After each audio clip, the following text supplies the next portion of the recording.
राम राम भावांनो. आज सकाळी तसा खूप उशीर झाला होता. म्हटलं चला पहिले देवाचं दर्शन घेऊन मग दुकानात जाऊ.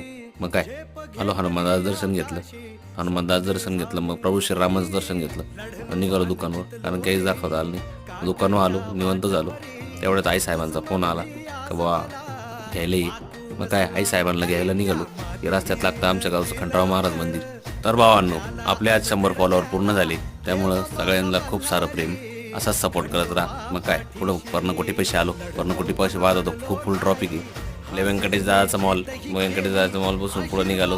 हे काय रस्त्यात लागते आमच्या आपल्या गावचं कळबाबा आश्रम. ते कळबाबा आश्रमपासून पुढं निघालो. ते आमच्या गावचं नामांकित असं कॉलेजला बाय करून सरळ आलो एक्सपोर्टच्या गेटवरून आत आलो. एंट्री केली. पूर्ण एंट्री करून मग आमच्या गावचं एक्सपोर्ट आहे. आई साहेबांची वाट पाहत बसलो. आई साहेब पण आल्या. आई साहेबांना म्हटलं चला आता. मग काय निघालो, आलो घरी.